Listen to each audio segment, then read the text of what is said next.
This is Real News Media TV, coverage you can trust. Please like, share, subscribe, and hit the notification bell. Select all for daily news updates.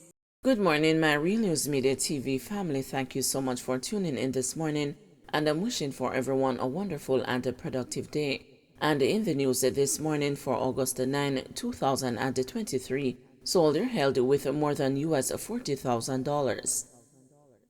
A member of the Jamaica Defense Force is now in police custody after more than $40,000 was found in his possession at the Sangster International Airport in Montego Bay, St. James. Reports are that about 1:30 p.m., the JDF member arrived on the island and was in the process of being checked by security personnel. During the routine checks, $40,400 was found in his possession, which he could not give account for. He was subsequently taken into custody. However, his identity is being withheld pending further investigation. Rape and the murder of 15-year-old girl leave rural community in fear. Traumatized by the rape and the murder of 15-year-old Jamelia Cole, some of her classmates at Troy High School in Trelawney have already reached out for help, but guidance counselor Melody Smith is dreading the flood of emotions that will be released when school resumes next month. Teachers too have been left shocked and horrified at the Sunday morning home invasion that also left Jamelia's mother and her 17-year-old cousin hospitalized. Her classmates are actually struggling right now because they loved her dearly. Quite a few of them would have reached out to me on Monday already, seeking for support, and we would have reached out to them from the guidance department as well, offering support, Smith told the news. Jamelia would have been a 10th grader in September. The guidance counselor remembered her as a quiet and a disciplined student who did well academically and followed the school rules. Teachers are also struggling. Teachers are grieving. We are providing support for them as well. The teachers are grieving because Jamelia was a model student, so they are struggling with the idea of not having her. One of them said to me, "Can you imagine the first morning of school when I'm actually going into class and not seeing Jamelia? I am just dreading the experience." So they are struggling as well, as Smith lamented. The grief and the shock within the school community pervades Cotton Tree, a usually peaceful community where not a lot happens. Now it has the unwelcome reputation of being the place where two teenage girls and a mother were viciously attacked inside their house. A 9-year-old girl who was at the house at the time of the incident was not harmed, but that has been the source of discontent among relatives. The 9-year-old is Venice Anderson's grandchild, and she told the news that she has received death threats from relatives who are speculating about the perpetrator's identity based on the fact that the child was unharmed. They said the reason for the attack must be a feud if my granddaughter was not hurt, bemoaned Anderson. Jamelia's mother is her daughter-in-law. With rampant rumors of a family feud, the police say they are not ruling out anything as they investigate the horrific attack. One man is in custody for questioning. "We are not discarding anything. We are investigating, but we are again appealing for the persons that know anything to come forward and tell us what they know. They may think it is insignificant, but bring it forward to us and let us treat with it. It may be that little part of the puzzle that we need to really close it," appealed head of the Trelawney Police Division, Deputy Superintendent of Police Winston Milton. On Tuesday, family members and residents who milled around the community appeared shell-shocked. It has not helped that their community has made headlines even beyond Jamaica's borders. "The whole world is calling me, people from London, from New York, from Miami, asking what is this happening in our community. It rocked the whole place.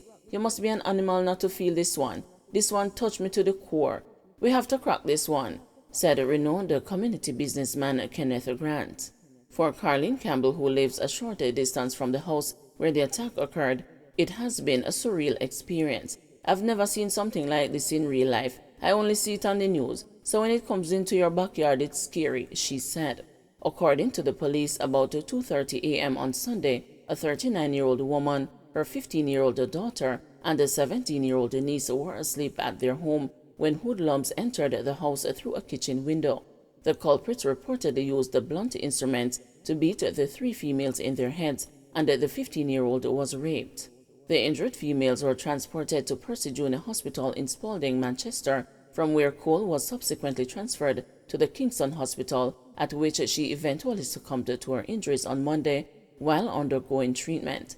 "I grew up here and I never hear of anything like this. This is disgusting. This is my community. I am very close to the family," said the People's National Party Council caretaker for the Albertone Division, Lloyd Gillins. He was among the throng of officials who sought to provide support to young Jamelia's family and the wider Cotton Tree community on Tuesday. Also on the scene was Minister of Education and Youth Favour Williams and the regional representatives from the ministry, Trelawney Southern Member of Parliament Marisa Dalrymple Philibert, Mayor of Falmouth Councillor C. June Gager of the Jamaica Labour Party Warsop Division, along with members of the Child Protection and the Family Services Agency. Like DSP Milton, Williams and Dalrymple Philibert also appealed to residents to tell the police what they know. "I don't know where the story originated about a dispute. I don't know, but the fact is, if they're talking about a dispute, they must know something. So if people know of a dispute, just get up and talk. Don't just randomly say some foolishness that there is no basis to. Get up and talk what you know. Get up and speak. And I really believe that every single person should be held accountable in this district. Look where the homes are, couple steps apart. We don't live miles apart," said Dalrymple Philibert. More persons of interest in Portmore violence turn themselves into the police. The St. Catherine South Police say 3 more of the 7 men who were listed as persons of interest in relation to ongoing violence in sections of Portmore have turned themselves in. The police had previously said a person listed as a Chad and another listed as Boy Boy had turned themselves in. In a media release on Tuesday evening, they said Philip Scott, otherwise called Philip or Trooper, Giovanni Newell, otherwise called Gio, and Ryan Muir are now in custody. Meanwhile, the police are again appealing to Colin Stoner, otherwise called Trees, and a man known only by his alias Rasta Mouse, to turn themselves in immediately. The division had issued a request for several men to report to the Portmore Criminal Investigation Branch for questioning in connection with a series of violent incidents in the communities of Gregory Park and Bangor Gully. The incidents under investigation include a string of crimes such as murder, shooting, and arson. PNP files a lawsuit challenging increase in retirement age for the DPP and AUG. The opposition People's National Party yesterday filed a lawsuit challenging the government's amendment to the Jamaican Constitution, which increased the retirement age of the office holders of the Director of Public Prosecutions and the Auditor General. The suit was filed in the Civil Division of the Supreme Court. Opposition leader Mark Golding had indicated just over a week ago that his party was considering a constitutional challenge to the amendments to sections 96(1) and 121(1) of the Constitution. The opposition argued that the government rammed the bill through the Parliament and maintained that it was not consulted on the matter. The amendments facilitated the change in retirement age for the DPP and AUG from 60 to 65 years.